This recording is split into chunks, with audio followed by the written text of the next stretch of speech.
The better care we take of ourselves, the less we have to worry about CKD. For someone who is generally healthy and who doesn't have any inherited problems with their kidneys, the lifestyle is just as it would be to maintain overall good health, so a normal, balanced diet. Take regular exercise, try to reduce the stress in your life, and of course, very important, don't smoke. Stick to those basics and you're giving your kidneys the best possible chance.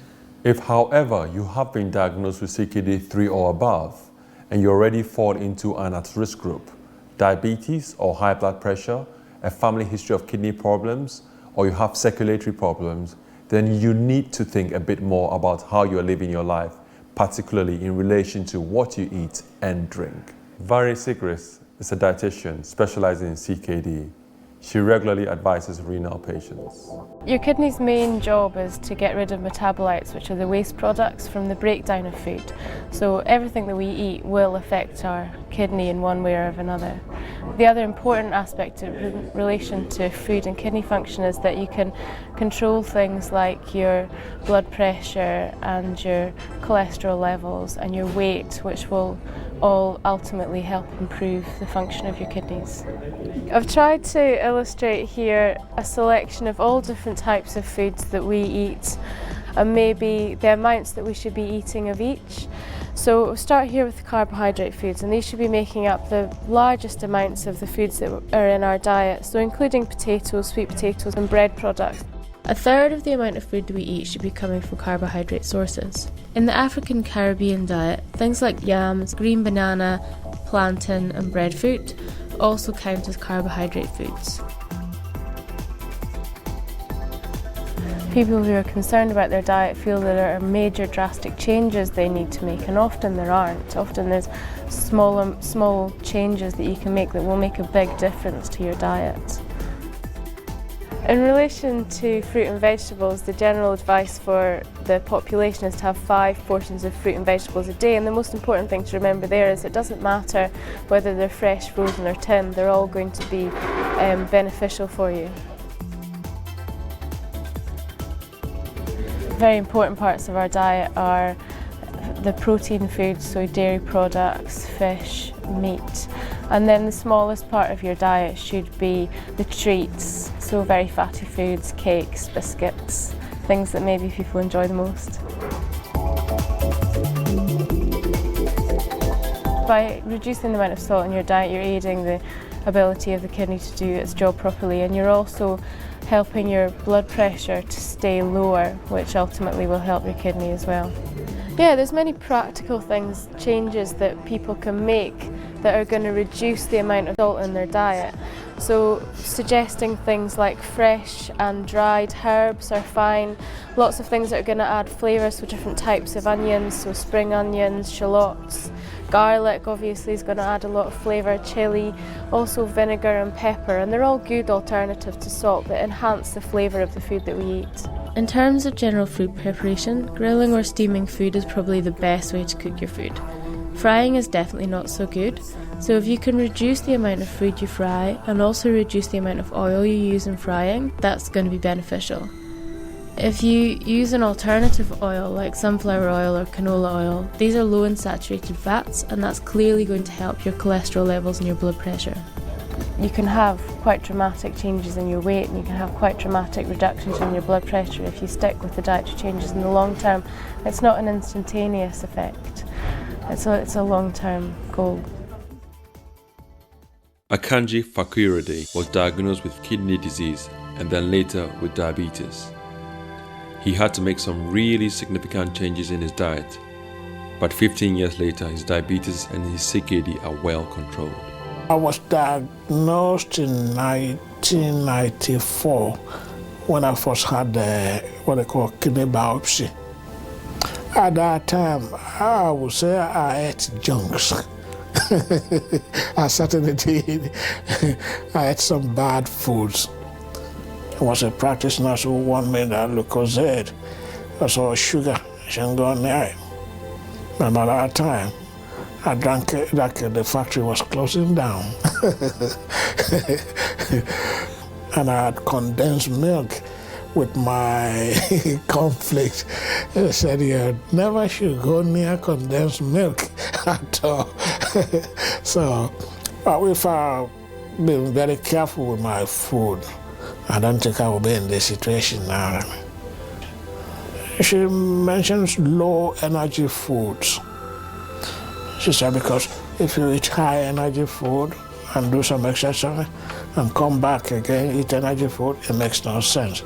So eat low energy foods and do some exercise, it will be okay. I used to go for brown rice, and I used to go for chicken, fish, and my weight has been very normal ever since. When family and friends were here, we used to party a lot. We would travel sometimes to London, sometimes to Manchester to visit friends, sometimes to Nottingham, and we binged a lot. There was tempting foods all over the place, but I told them to pack it up. No, I won't go for it. And once they know my problems, that's it. They don't put any pressure on me. So when you visit our people, they always make sure that you have something to drink. So I won't go for that now. They know that. I'm very fine now, very, very fine. From somebody of my age, anyway. Very fine indeed. So with just a few lifestyle changes and good supervision from his primary healthcare team, Akanji has managed to keep his kidney disease under control. However, social occasions are clearly an area where you can get into trouble. Audrey Croft heads up the Sheffield Healthy Eating Project, and we joined her at a local restaurant, UK Mama, for a few words of advice. Afro-Caribbean foods tend to be high in salt, high in carbohydrates and high in fat. And in addition, the way in which they cook the food is also tend to exacerbate the problem, because Afro-Caribbeans don't really tend to like to grill food. We like to sort of have quite a lot of fat in there. And also pile our plates with a lot of carbohydrates like the yams and the bananas and the sweet potatoes and the plantains and the dumplings. You can have your traditional Afro-Caribbean foods, but you just need to think about how you're going to prepare it slightly differently. So instead of frying it, you could grill it or you could bake it. You can also boil or steam your vegetables. Also thinking about the portion sizes, the amount that you have on your plate, making sure that it's not heavily laden with carbohydrates. So instead of having the yams, potatoes and sweet potatoes, maybe having an alternative. So maybe just having one of them and then piling your plate with lots of vegetables, sort of the green vegetables.